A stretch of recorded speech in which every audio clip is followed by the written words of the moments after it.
आपण पाहत आहात EDTV, बातमी अशी जिच्यावर तुम्ही ठेवणार विश्वास। गौण खनिज चोरांचा आता अतिरेक झाला आहे। आज मध्यरात्री 2 वाजेच्या सुमारास परतूरच्या तहसीलदार या गौण खनिज पट्ट्यात तपासणी करण्यासाठी गेल्या होत्या।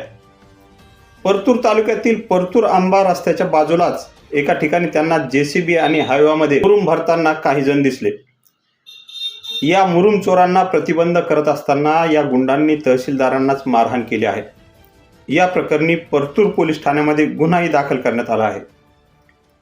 दरम्यान या संदर्भात महसूलच्या वरिष्ठ अधिकाऱ्यांनी जिल्हाधिकाऱ्यांना निवेदन देऊन याच्यावर कडक बंदोबस्त करण्याची मागणी केली आहे।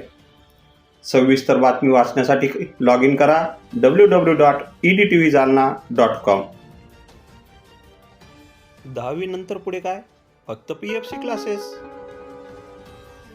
काल रात्री परतूर तहसीलदार डॉक्टर प्रतिभा गोरे ह्या अवैध गौण खनिज विरोधी पथकासह कारवाई करता गेलेल्या होत्या। तर पथकातून गस्त करत असताना काही मुरुम चोर एका ठिकाणी उत्खनन करत असल्याचे त्यांच्या निदर्शनास आले असता त्यांनी खाजगी वाहनातून तिथे गेलेल्या होत्या। त्या ठिकाणी गेल्यानंतर त्यांना परवानगीविषयी विचारणा केली असता त्यांच्याकडे परवानगी नसल्याचे सांगितलं।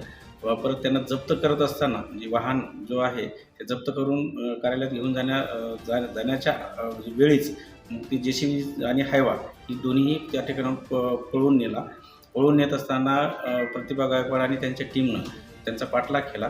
तर पुढे जाऊन JCBचा टायर खराब झाल्यामुळे ते JCB थांबली आणि त्या ठिकाणी ती जप्त करत असताना तेथील जे काही 6-7 जे काही मुरुम चोर होते त्या मुरुम चोरांनी महिला तहसीलदार डॉक्टर प्रतिभा गोरे यांना धक्काबुक्की केली आणि त्यांचा मोबाईल हिसकावून पळून गेले। म्हणजे एकतर वरून चोरी करायची आणि वरून शिरजोरी, चोर तो चोर आणि शिरजोर या पद्धतीचं त्यांनी कृत्य केलेलं आहे।